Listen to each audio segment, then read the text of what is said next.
Hello, all of you. Welcome to the second amendment class of CA Final for November 2020.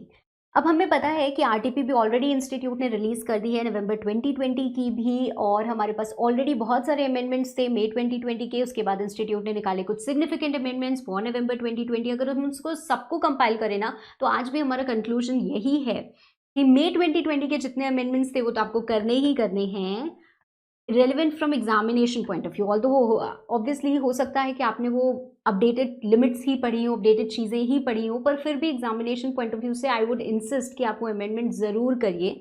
Plus the significant amendments which are relevant for only November 2020। Again उसमें बहुत सारे amendments ऐसे हैं जो पुराने हैं, ठीक है, पर क्योंकि मैंने ऑलरेडी वो करा रखे हैं मई 2020 के अमेंडमेंट्स में, I am not going to repeat them.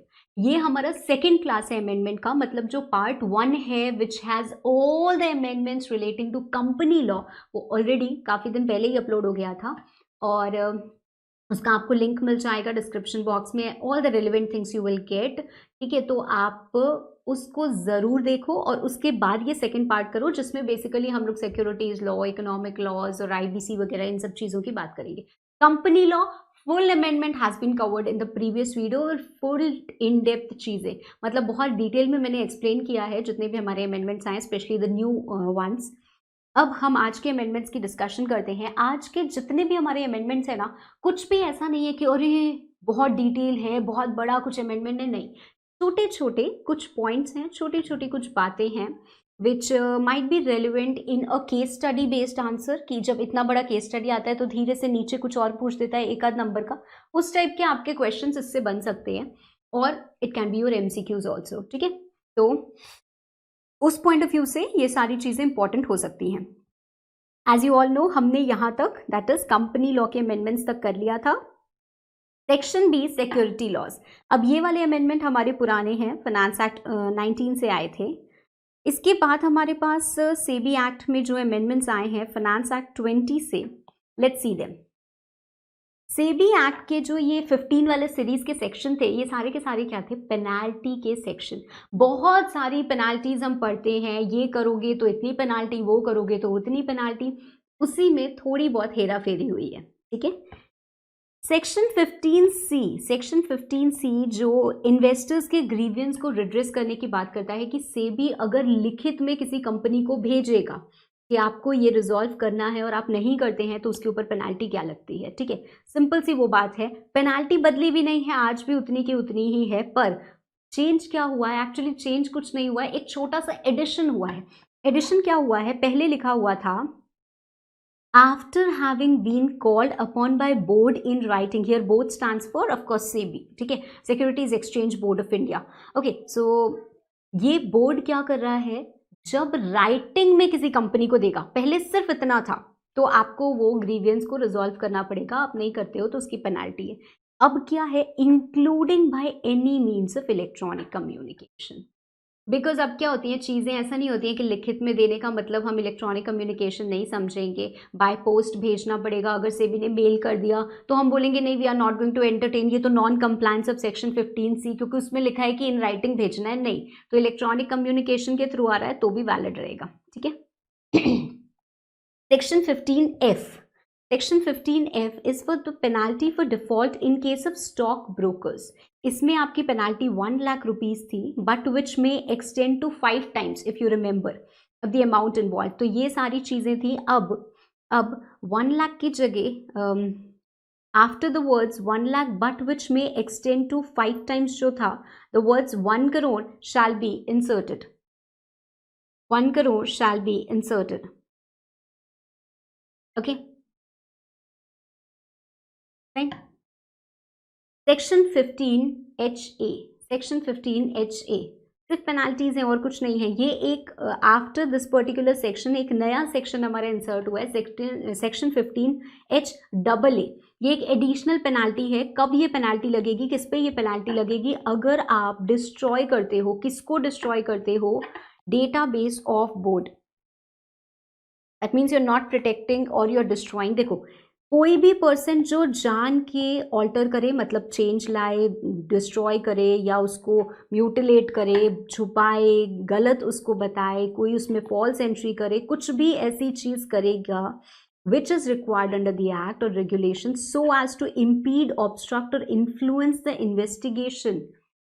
देखो बोर्ड क्या है, कोई भी इंक्वायरी कर रही है, कोई भी इन्वेस्टिगेशन कर रही है, आप किसी भी डॉक्यूमेंट को अगर इस तरीके से ऑल्टर कर देते हैं या फाड़ देते हैं या उसमें कुछ गलत एंट्री कर देते हैं जिसकी वजह से बोर्ड का जो इंक्वायरी है, इन्वेस्टिगेशन है, ये ऑब्स्ट्रक्ट हो रहा है, या फिर अगर आप ऑथराइज्ड नहीं हैं फिर भी आप क्या कर रहे हैं, जो रेगुलेटरी डेटा है डेटाबेस में उसको एक्सेस कर रहे हैं या उसको मॉडिफाई कर रहे हैं, मतलब एक्सेस डिनाइड, जैसे हम बोलते हैं ना मूवीज़ में ऐसे डालते हैं और आता है एक्सेस डिनाइड, फिर भी आप उसको हैक करके चीज़ें करते हो। तो अगर आप ऐसा कुछ कर रहे हो, नॉट नेसेसरी इलेक्ट्रॉनिक रिकॉर्ड्स की हम बात कर रहे हैं, कैसे भी आपके रिकॉर्ड्स हो, if you are not authorise to touch it, to use it, to read it, to alter it, उसके बाद भी या तो आप उसको एक्सेस कर रहे हो या मॉडिफाई कर रहे हो।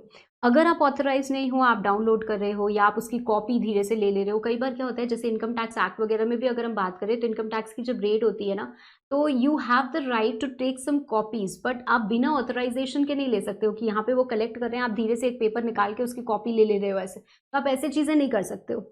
अगर आपने कंप्यूटर में कोई वायरस डाल दिया, आपने बोला कि कंप्यूटर में वायरस डाल देते हैं, डेटाबेस पूरा डिस्ट्रॉय हो जाएगा और फिर वो लोग काम नहीं कर पाएंगे, मतलब उनकी कोई इंक्वायरी चल रही है, कोई इन्वेस्टिगेशन चल रहा है and you are trying to obstruct that.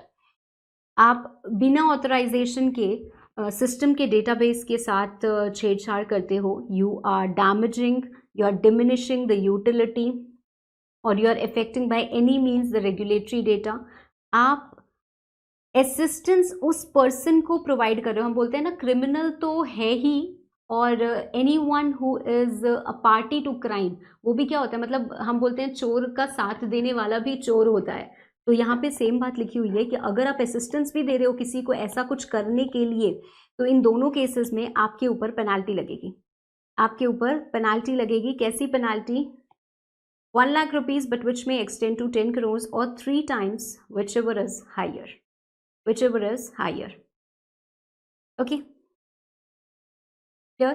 तो ये हमारा सिर्फ पेनाल्टी का सेक्शन है, मैंने बहुत ज़्यादा इसको डिटेल में नहीं डील किया है बिकॉज दिस इज़ समथिंग, बस हमें याद कर लेना है कि अच्छा इस केस में इतनी पेनाल्टी लगेगी, है ना, उसको बहुत ज़्यादा इंग्लिश हमें समझ के करना भी क्या है। उसके बाद हमारा ये जो ECB वाला पार्ट है ना, देखो थोड़ा सा मैंने जल्दी स्विच कर दिया। ये जो हमारा फॉरेन एक्सचेंज मैनेजमेंट एक्ट है, ये हम ऑलरेडी अमेंडमेंट्स अपने पुराने उसमें कवर कर चुके हैं। Then we have ECB, that is वो एक्सटर्नल कमर्शियल बोरोइंग्स, ठीक है। तो इसका एक सेपरेट क्लास है which is already uploaded on YouTube. तो पूरा का पूरा ECB उसमें मैंने ऑलरेडी डील किया हुआ है, तो आई am not explaining it here again, ठीक है। हम फिर से ये ECB पूरा नहीं डिस्कस करेंगे, काफ़ी सारी चीज़ें हैं इसमें। ओके, आफ्टर ECB, ऐसा नहीं है कि आपको ये सब करना नहीं है, पर ये सब ऑलरेडी हमने डील किया हुआ है, इसलिए मैं नहीं कर रही हूँ। After this you have foreign exchange management, export of goods and services amendment regulations 2020। अब देखने में तो यहाँ पे लग रहा है कि बड़े सारे चेंजेस हैं मैम, इतने सारे 4 पॉइंट्स हैं, पूरा का पूरा एक ही पॉइंट है। जब हम एक्सपोर्ट ऑफ गुड्स या सर्विसेज की बात करते हैं तो ऐसा थोड़ी ना होता है कि आपको एक्सपोर्ट इतना रिलैक्सेशन मिल रहा है, ये एडवांटेज वो एडवांटेज, कि आप बस गुड्स एक्सपोर्ट करने के नाम पे एडवांटेज लेते जाओ, पैसे तो आ ही नहीं रहे। फॉरेन एक्सचेंज आएगा ये सोच के गवर्नमेंट आपको इतना रिलैक्सेशन दे रही है, पैसे ही नहीं आ रहे। तो प्रोविजन बना था, रेगुलेशन में क्या था, जब आप एक्सपोर्ट करते हो, एक नॉर्मल एक्सपोर्ट की बात कर रहे हैं, जब भी आप एक्सपोर्ट करते हो तो within 9 months that money should be repatriated to India, you should realise proceeds within 9 months।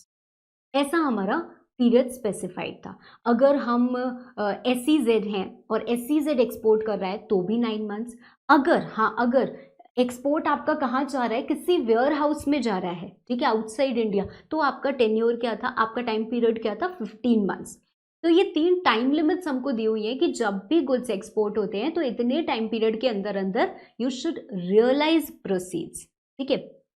पर इसी में अमेंडमेंट आया है, इसी में क्या अमेंडमेंट आया है मैम, जहां पे 9 months लिखा था वहां पे 9 months और within such period as may be specified by Reserve Bank in consultation with the government from time to time.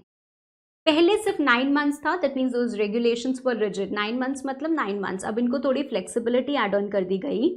बोला कि 9 मंथ्स तो है ही है, पर और ये समय जो कि स्पेसिफाई कर सकता है Reserve Bank. So Reserve Bank has been conferred power कि सेंट्रल गवर्नमेंट से बातचीत करके, कंसल्ट करके वो कोई भी पीरियड स्पेसिफाई कर सकते हैं। ठीक है, सपोजिटली दे कैन से कि आपको ये 5 मंथ्स के अंदर अंदर करना है, तो अब 5 months will prevail over this 9 months. ठीक है, बट जो भी स्पेसिफाई करेगा RBI with consultation, in consultation with central government. Okay, likewise same चीज 15 मंथ्स के लिए भी है।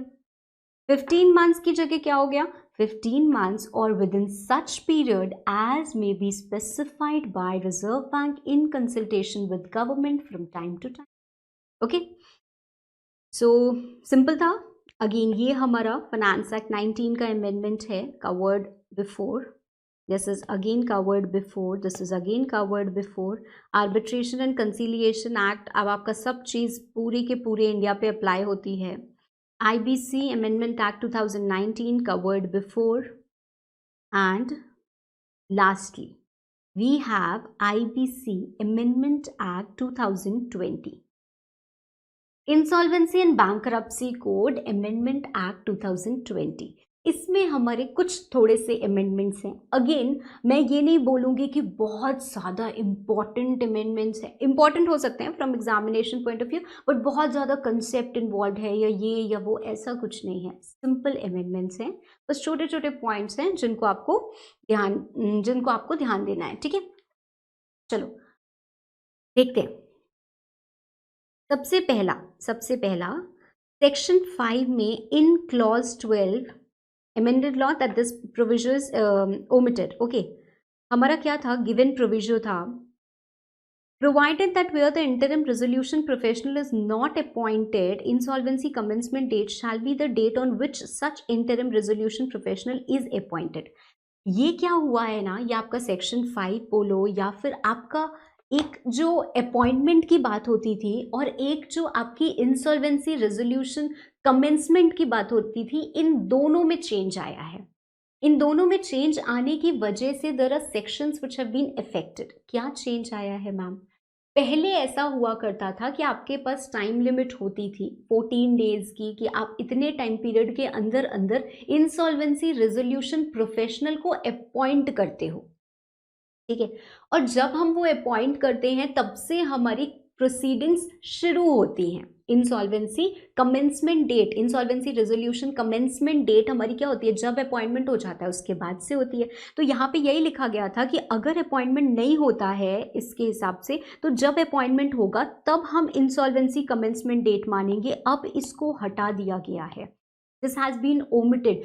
Y it has been omitted ये मैं आपको दिखाती हूँ, ये मैं आपको दिखाती हूँ।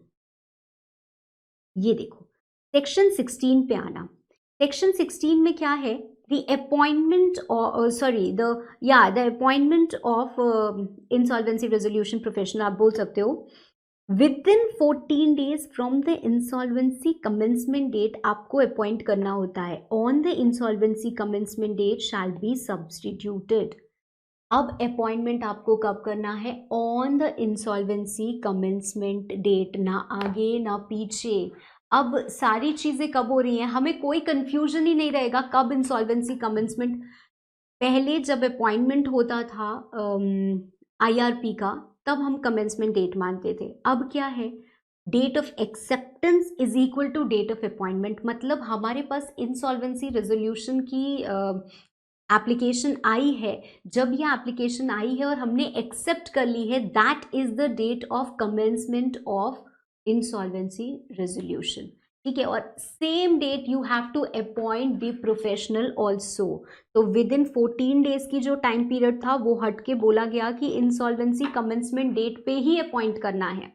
पहले जब शुरू होती थी तब होता था कमेंसमेंट, अब क्या है, जैसे ही आपने एक्सेप्ट कर लिया एप्लीकेशन तब से आपका प्रोसेस कमेंस हो गया और उसी दिन आपको IRP को भी अपॉइंट कर देना है। You don't get this time period of 14 days. ठीक है, समझ में आ गया? चलो अब वापस आते हैं because we have more to discuss. तो पहला पॉइंट तो क्लियर हो गया, चलिए दूसरा पॉइंट देखते हैं। In clause 15 after the words during the insolvency resolution process period occurring at the end, the words and such other debt as may be notified shall be inserted. ये जो हमारा क्लॉज 15 है ना, this actually basically talks about the interim finance. जो हमारा resolution professional होता है वो अगर कोई फाइनेंशियल डेट रेज करता है तो हम उसको इंटरिम फाइनेंस बोलते हैं, ठीक है। तो during that insolvency resolution process अगर वो रेज करता है तो उसको हम इंटरिम फाइनेंस बोलते हैं। यहाँ पे बोला गया एंड सच अदर डेप्ट एज मे बी नोटिफाइड, मतलब यहाँ पे पावर आ गई गवर्नमेंट के पास कि वो किसी और डेप्ट को नोटिफाई भी कर सकते हैं, which will also be considered as interim finance for the whole process, ठीक है। उसके बाद आता है हमारा सेक्शन 7 सबसेक्शन 1 का एक प्रोविजन जो पहले एग्जिस्ट ही नहीं करता था। सो this is something that is newly inserted, this is something that is newly inserted. अब इसमें ऐसा कुछ बहुत ज़्यादा स्पेशल नहीं है, पर फिर भी एग्जामिनेशन पॉइंट ऑफ व्यू से है इम्पॉर्टेंट। देखो सेक्शन 7 की अगर हम बात करें तो इसमें हमारा एक ये पॉइंट, एक हमारा रियल एस्टेट से जुड़ा हुआ पॉइंट और एक हमारा आप कह सकते हो डिबेंचर्स से, डिबेंचर होल्डर्स से जुड़ा हुआ पॉइंट, ये 3 चीज़ें बेसिकली कवर होती हैं। सबसे इम्पॉर्टेंट इसमें आपका रियल एस्टेट का ही पार्ट है। हम बोल रहे हैं कि जब आप एक एप्लीकेशन देते हो for initiating corporate insolvency resolution process against the corporate debtor, it shall be filed jointly. ऐसा नहीं है कि पहले जॉइंट फाइलिंग की ऑप्शन नहीं थी, ऑफकोर्स जॉइंट फाइलिंग की ऑप्शन थी। हमने बोला refer to in clauses A and B of subsection 6 से ऑफ सेक्शन 21। अगर इसमें जाके हम देखें ना तो we actually know that this is a case of securities, ठीक है। जब हमारी फाइनेंशियल डेट सिक्योरिटीज होती है या फिर एक लिमिट प्रिस्क्राइब्ड होती है उसके अकॉर्डिंग होती है, तो उन केसेस में आपको क्या करना है, you are filing an application for insolvency resolution, right. ये जो एप्लीकेशन आप जॉइंटली फाइल करते हो वो कम से कम 100 क्रेडिटर्स या 1/10 whichever is less. supposedly there are 10,000 financial creditors, तो इसका 1/10 कितना हुआ 1000 और 100 whichever is less, which is less 100, so 100 financial creditors are going to give an application. So वैसे आपका जॉइंटली फाइल होगा। इसी सिचुएशन में आपकी एक रियल एस्टेट का भी प्रोजेक्ट आता है। कई बार क्या होता है, हमारे रियल एस्टेट बहुत सारे इन्वेस्टर्स हैं, hundreds thousands of people are there who have invested into a real estate project, पर जो हमारा बिल्डर होता है वो क्या करता है, वो भाग गया, उसने हमारे पैसे ले लिए। ना we want to recover that particular money, we want कि इनका इंसॉल्वेंसी रेजोल्यूशन प्रोसेस कमेंस कराया जाए। तो मैं अकेले अगर चाहती हूँ तो मैं ऐसा नहीं कर सकती, पर हम थाउजेंड्स ऑफ अलॉटीज़ हैं, हम लोग कुछ लोग मिलके तो कंप्लेन कर सकते हैं ना, एप्लीकेशन कर सकते हैं कि ऐसा किया जाए और हमारे फंड्स रियलाइज हो हमको, राइट। तो ऐसी सिचुएशन में ये ऑप्शन आया प्रोवाइजो ऐड करके कि जो फाइनेंशियल क्रेडिटर्स अलॉटीज हैं of a real estate project वो एप्लीकेशन इनिशिएट कर सकते हैं। कैसे? जॉइंटली। कैसे? By not less than 100 of such allottees, पर सबके सब सेम प्रोजेक्ट के होने चाहिए। ऐसा नहीं होना चाहिए कि उस बिल्डर के अगर 10 प्रोजेक्ट चल रहे हैं तो आपने अलग अलग लोगों ने मिलके 100 लोग इकट्ठा हो गए और आपने एप्लीकेशन दी, नहीं। पर मान लीजिए कि किसी प्रोजेक्ट में टोटल है ही 50 अलॉटीज, तो इस सिचुएशन में ये भी बोला गया है कि 100 of such allottees or not less than 10% of the total number of such allottees। तो अगर ऐसा है तो ये आपका अलाउड है, ठीक है, under the same real estate project which ever is less. तो अगेन 100 और 1/10 whichever is less they can apply, okay, they can apply. अब एक थोड़ा सा ये पॉइंट हमारा और आता है। ये पॉइंट क्या है, हमारी मान लीजिए यहाँ पे ये insolvency bankruptcy amendment act commence हुई, तो इसके पहले के जितने लोग हैं, इसके पहले के जितने लोग हैं उनके पास क्या होगा, 30 डेज होगा टू कंप्लाई विद दिस।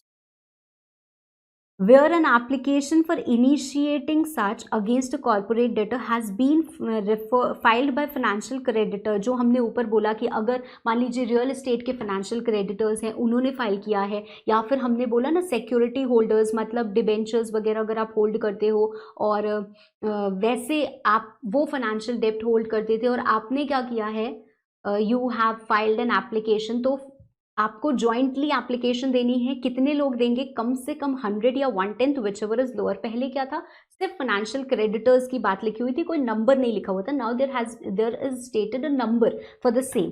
ठीक है, तो अगर आप ऐसे करना चाहते हो तो आप जॉइंटली कर सकते हो, but you have to at least have the joint application with that number. अब मान लीजिए आपने एप्लीकेशन यहाँ दी थी, आपने यहाँ पे एप्लीकेशन दी थी और यहाँ पे ये कोड आ गया, तो अब आपके पास 30 डेज होंगे टू कंप्लाई विद इट। मतलब अगर आपके उतना कंप्लायंस नहीं है, आप लोगों ने 5 लोगों ने मिलके दी है, where in at least 10 people are required, तो ये 5 और की आप वो करवाइए और उसके बाद accordingly action will be taken. Okay, failing which, अगर आप नहीं करते हो, application shall be deemed to be withdrawn before its admission. ठीक है, बिफोर इट्स एडमिशन। अच्छा, अगर मैं बोलूँ कि मैम अगर ये एडमिट हो गई, मतलब यहाँ पे मैंने एप्लीकेशन भेजी थी और यहाँ पे ये एडमिट भी हो गई, जब आपकी एप्लीकेशन उन्हीं एप्लीकेबल लॉज में एडमिट हो गई है और बाद में लॉ बदला है, तो ऐसा थोड़ी ना है कि जितने पुराने लोग थे सब अब अपने नंबर ऑफ फाइनेंशियल क्रेडिटर्स पर फाइलिंग दैट एप्लीकेशन बढ़ाएंगे। नहीं, ये तब केस एप्लीकेबल है जब ये एडमिट नहीं हुई है।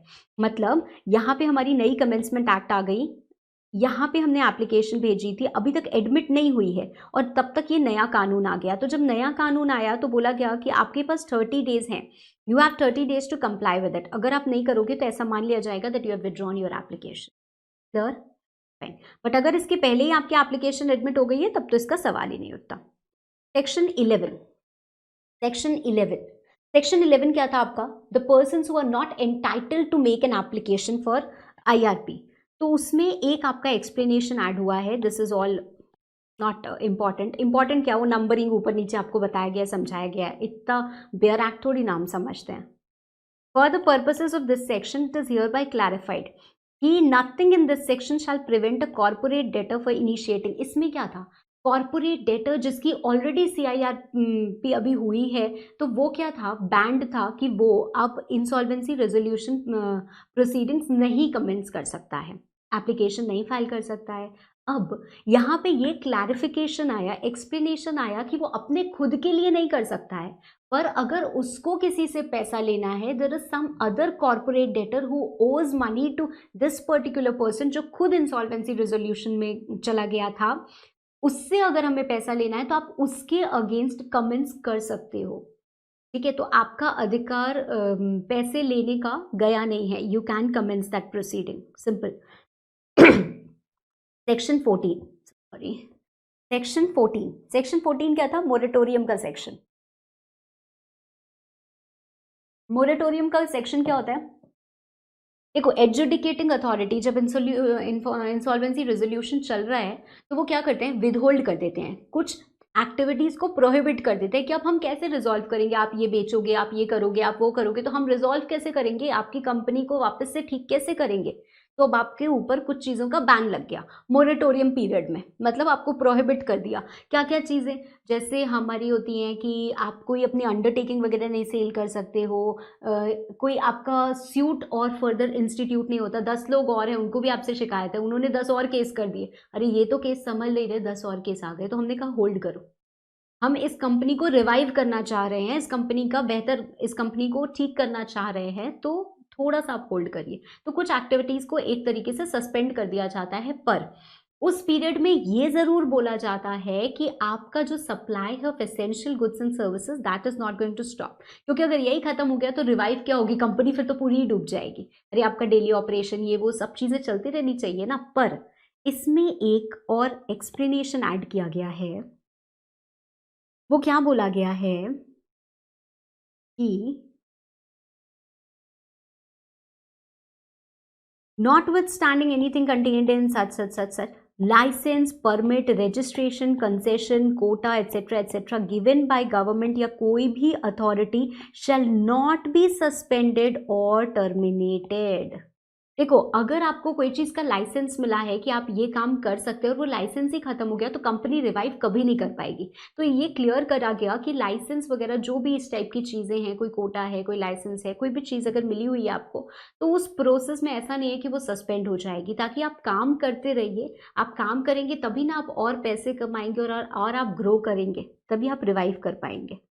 ठीक है, पर एक बात और, एक तो पॉजिटिव बात हो गई, अब एक ये नेगेटिव बात है। अगर इंटरिम रेजोल्यूशन प्रोफेशनल या फिर रेजोल्यूशन प्रोफेशनल, हमारा जो भी केस है, उसको लगता है कि supply of goods and services critical to protect and preserve the value of corporate debtor, उनके ऑपरेशंस को मैनेज करना, तो supply shall not be terminated और सस्पेंडेड और interrupted during period of moratorium except where corporate debtor has not paid dues arising from supply। मतलब ये एक additional point दे दिया कि अगर हम किसी से ले रहे हैं सप्लाई और हमने उनका ड्यूज नहीं दिया और हम बोल रहे हैं कि ये सप्लाई सस्पेंड नहीं होगा, अभी भी वो सप्लाई हमको देते जाएं क्योंकि हम रिवाइव करना चाहते हैं, नहीं, इससे तो आप अपनी डेप्ट और बढ़ा रहे हो, तो हम ये चीज़ नहीं अलाउ कर सकते हैं। ठीक है, हम ये चीज़ नहीं अलाउ कर सकते। तो ऐसी सिचुएशन में क्या किया जा सकता है, आपके एसेंशियल सप्लाई भी रोके जा सकते हैं। ठीक है, so they can also be suspended. Now in subsection 3 for clause, this is actually very simple, ऐसा कुछ भी है नहीं। सच ट्रांजैक्शंस, एग्रीमेंट्स और अदर अरेंजमेंट्स, सब चीज़ें थी। सच ट्रांजैक्शंस एज में भी नोटिफाइड था, यहाँ पे अरेंजमेंट्स एग्रीमेंट्स को भी इंक्लूड कर लिया गया। इन consultation with any financial sector और एनी अदर अथॉरिटी, ये बेसिकली चीज़ आपकी ऐड हुई है। देखो, सेक्शन 14 के सबसेक्शन 3 में अगर हम बात करें तो कुछ ऐसे प्रोविजंस यहाँ पे आते हैं which shall not apply to the transactions notified. मतलब हमने बोला कि आइडियल सिचुएशन में क्या होगा, मोरेटोरियम में आप ये चीज़ें नहीं कर सकते, पर कुछ ट्रांजैक्शंस गवर्नमेंट नोटिफाई कर सकती है जिन पे कि ये प्रोहिबिशन और ये चीज़ें अप्लाई नहीं होंगी। ठीक है, तो गवर्नमेंट के पास पावर था। अब हमने कहा कि गवर्नमेंट पहले कैसे नोटिफाई कर सकती थी, इन consultation with the financial regulators, से फॉर एग्जांपल आरबीआई। अब उन्होंने कहा कि गवर्नमेंट नोटिफाई कर सकती है इनसे कंसल्ट करके या फिर किसी भी अथॉरिटी से कंसल्ट करके कुछ ऐसे ट्रांजैक्शंस को या कुछ ऐसे एग्रीमेंट्स या अरेंजमेंट्स को भी नोटिफाई कर सकती है जिनके ऊपर ये सारी चीज़ें, ये सारे प्रोहिबिशंस, ये सारी रोक टोक अप्लाई नहीं होगी जो मोरेटोरियम पीरियड में नॉर्मली अप्लाई होती है। ठीक है, चलिए इन सेक्शन 16 की अगर हम बात करें विद इन, ये मैंने आपको ऑलरेडी बता दिया, right, so I am not going to deal with it again. अब हम बात करते हैं सेक्शन 21 की। Section 21 committee of creditors. Section 21 in the second proviso after the words convertible into equity shares. देखो, अगर मैं बात करूं ना तो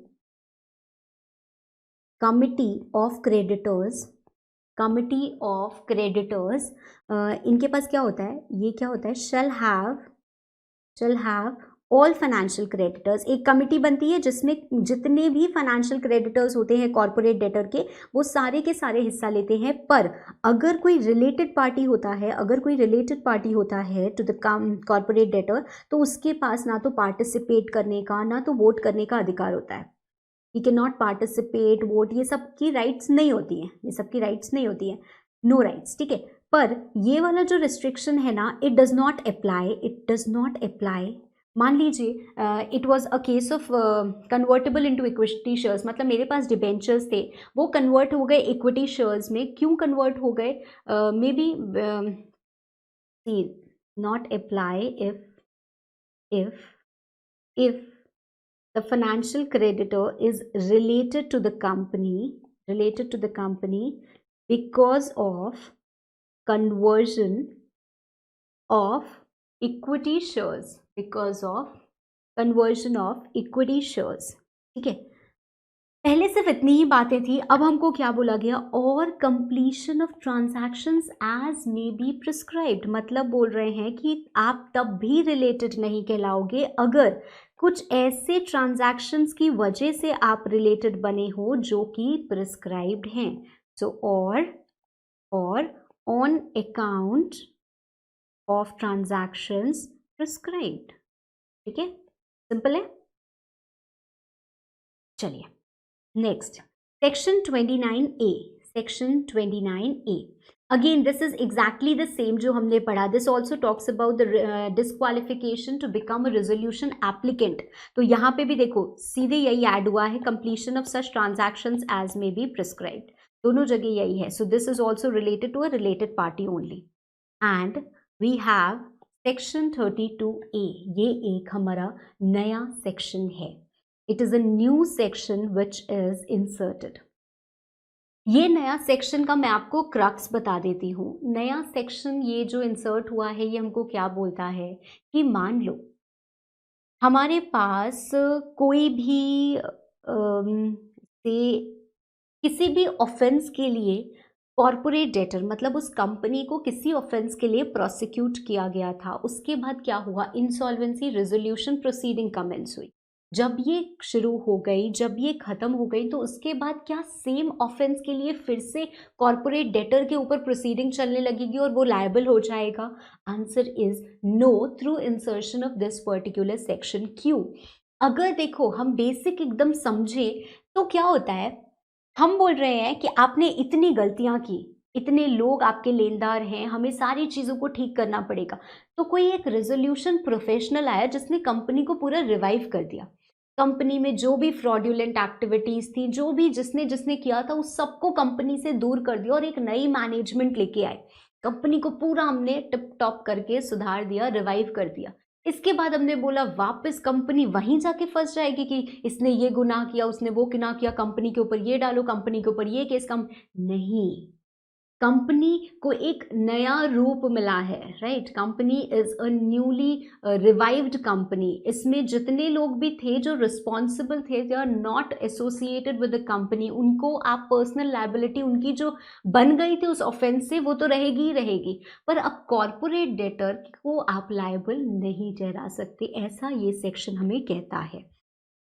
ठीक है, देखो, the liability of corporate debtor for offense committed prior to commencement of this process shall cease, वो खत्म हो जाएंगे। ठीक है, और कॉर्पोरेट डेटर को अब उस ऑफेंस के लिए प्रोसिक्यूट नहीं किया जाएगा, पर अगर जो हमारा रेजोल्यूशन प्लान है ना वो मैनेजमेंट को बदल दे। कौन सी मैनेजमेंट को? वो प्रमोटर या वो पर्सन जिसके ऊपर की इन्वेस्टिगेशन करके समझ में आया कि इसने ये ऑफेंस किया था। ठीक है, प्रोवाइडेड दैट अगर प्रोसिक्यूशन इनिशिएट हुआ है against corporate debtor, it shall stand discharge on date of approval of resolution plan. ठीक है, प्रोवाइडेड फर्दर दैट एलएलपी के केस में जो डेजिग्नेटेड पार्टनर होता है, जो डेजिग्नेटेड पार्टनर होता है हु वाज रिस्पॉन्सिबल कि कॉर्पोरेट डेटर में इतने सारे कांड हो गए, who was involve in that offence, he shall continue to be liable to be prosecuted and punished। मतलब ऐसा नहीं है कि हम जो पर्सनल लोग थे जिनकी वजह से कॉर्पोरेट डेटर ने ऐसा किया तो उनको लायबल नहीं ठहराएंगे, they will continue to be liable. पर अगर कॉर्पोरेट डेटर का इंसॉल्वेंसी रेजोल्यूशन प्लान अप्रूव हो गया है और उसके हिसाब से एक नई मैनेजमेंट आ गई है, जो लोग इससे जुड़े हुए थे, इसके क्राइम से, इसके फ्रॉड से जुड़े हुए थे, वो सब हट गए हैं, तो ये कॉर्पोरेट डेटर के ऊपर वो सेम ऑफेंस के लिए प्रोसिक्यूट नहीं किया जाएगा। अब कोई भी एक्शन कॉर्पोरेट डेटर की प्रॉपर्टी के अगेंस्ट भी नहीं लिया जाएगा। अगेन द सेम थिंग, अगर रेजोल्यूशन प्लान पास हो गया है, ये लोग उसका हिस्सा नहीं हैं तो। ठीक है, it is exactly the same thing written again. और एक बात और लिखी हुई है कि कॉर्पोरेट डेटर और हर एक person is required to give assistance and full cooperation to the authority जो कि इन्वेस्टिगेट करेंगी। क्लियर? सिंपल है। अब ये दो तीन चीजें और इसमें से this is the most important one, this is the most important one. देखो, जब हम आईबीसी स्टार्ट करते हैं ना तो हम देखते हैं सेक्शन 4, उसमें क्या लिखा हुआ है कि अगर आपने डिफॉल्ट की है 1 लाख तो क्या कर सकते हो, आईबीसी का कंसेप्ट आ जाता है और आप ये रेजोल्यूशन प्रोसेस वगैरह हो सकता है। पर उसमें एक बात और लिखी हुई थी कि सेंट्रल गवर्नमेंट के पास पावर है कि ये जो मिनिमम डिफॉल्ट का अमाउंट है वो ये हायर अमाउंट भी प्रिस्क्राइब कर सकते हैं, subject to a limit of 1 crore. मतलब सेंट्रल गवर्नमेंट इसको हायर अमाउंट भी प्रिस्क्राइब कर सकते हैं। वो बोल सकते हैं कि कम से कम डिफॉल्ट का अमाउंट 10 लाख होना चाहिए, तब आप इस आईबीसी के अंदर आ सकते हो। कम से कम डिफॉल्ट का अमाउंट 50 लाख होना चाहिए। ऐसे 1 करोड़ तक वो कोई भी अमाउंट प्रिस्क्राइब कर सकते हैं। ऐसी सेंट्रल गवर्नमेंट के पास पावर थी। सेंट्रल गवर्नमेंट ने इस पावर को एक्सरसाइज करके मैक्सिमम अमाउंट जो वो प्रिस्क्राइब कर सकते थे 1 करोड़, उसको अमाउंट दे दिया as the minimum amount of default. क्योंकि 1 लाख इतना मीगर अमाउंट है ना, he was flooded with applications, right. तो अब उसको थोड़ा सा ईज करने के लिए कि कुछ सीरियस एप्लीकेशंस आए जब हेवी अमाउंट इन्वॉल्व है, क्योंकि इतने छोटे प्रोसेस को हम नहीं हैंडल कर सकते। 1 लाख का वो होता है बट उससे बहुत ज़्यादा खर्च हो जाता है, उससे बहुत ज़्यादा समय चीज़ें चली जाती हैं। So minimum amount for default has been now increase from 1 lakh to 1 crore, ठीक है। नाउ इसके बाद ये दोनों हमारे कुछ ऐसे पॉइंट्स ही नहीं है, ये हमारा जो एक पॉइंट है ना, this is for personal guarantors. जो कॉर्पोरेट डेटर की पर्सनल गारंटी लिए होते हैं ना, उसके अगेंस्ट भी आईबीसी इनिशिएट हो सकता है। एंड इसको नोटिफाई किया गया है फ्रॉम 1st day of December 2019, so nothing as such. और इसके अलावा जो हमारी नॉन बैंकिंग फाइनेंशियल कंपनीज है विद एसेट साइज ऑफ 500 और crore, as per the last और लेटेस्ट ऑडिटेड फाइनेंशियल स्टेटमेंट्स, उनके अगेंस्ट भी ये प्रोसीडिंग्स हो सकती हैं। ऑल्दो आईबीसी की अगर हम बात करें, बैंक्स, एनबीएफसी इसके परव्यू से बाहर हैं, but in this case this is permissible. क्योंकि एनबीएफसीज क्या हैं, छोटी छोटी कितनी एनबीएफसीज खुल गई हैं और फंड्स का बहुत इसमें भी घपला निकल रहा है, ठीक है। तो lot of scams are being reported and that is why this is has been introduced, ठीक है। तो इसके साथ हमारे जितने भी अमेंडमेंट्स थे relevant ones, we have covered them all. आपको सारे अमेंडमेंट्स करने हैं बहुत अच्छे से, बहुत ध्यान से। Try to practice all questions, try to read all amendments.